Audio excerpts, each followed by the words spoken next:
Magandang araw sa ating lahat. Ngayon ay March 1, 2025 at narito ang latest update sa lagay ng ating panahon. Ayon sa Pag-asa, makikita sa satellite animation ang mga kaulapan sa silangang bahagi ng Eastern Visayas. Ang mga kaulapang ito ay dulot ng shear line na patuloy na nakakaapekto sa silangang bahagi ng Visayas at Mindanao. Dahil dito, pinapayuhan ang ating mga kababayan na mag-ingat sa posibilidad ng baha at pagguho ng lupa. Samantala, ang Northeast Monsoon o amihan ay patuloy na nakakaapekto sa malaking bahagi ng Luzon na magdadala pa rin ng malamig na panahon, lalo na sa Northern Luzon. Sa kasalukuyan, wala tayong binabantayang bagyo o low pressure area na maaaring makaapekto sa ating bansa. At ang lagay ng panahon ngayong araw, Saturday? Sa Cagayan Valley, Aurora at Quezon, asahan ang maulap na kalangitan na may mahihinang pag-ulan o pag-ambon dulot ng amihan.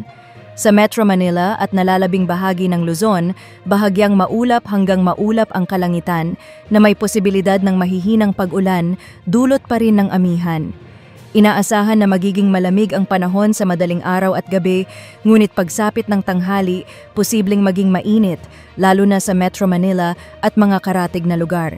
Sa Visayas at Mindanao, maulap ang kalangitan na may mataas na tsansa ng scattered rains and thunderstorms, particular sa Eastern Visayas, Caraga at Davao Region, dulot ng shear line.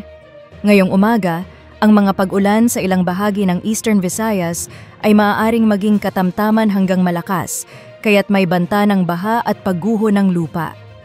Sa nalalabing bahagi ng Visayas at Mindanao, magiging bahagyang maulap hanggang maulap ang kalangitan na may mga isolated thunderstorms dulot ng localized thunderstorms. Sa lagay ng karagatan, walang nakataas na gill warning, ngunit pinapayuhan ang ating mga kababayang maglalayag sa silangang bahagi ng Visayas at Mindanao na mag-ingat dahil inaasahang magiging katamtaman hanggang maalon ang lagay ng dagat. Sa karagdagang impormasyon, ngayong buwan ng March, posible na walang bagyo o maaaring may isa na mabubuo o papasok sa ating area of responsibility.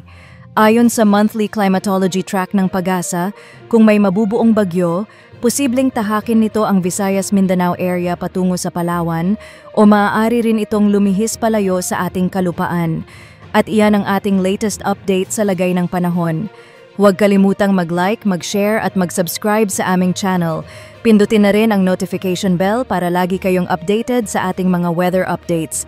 Maraming salamat at manatiling ligtas mga kababayan.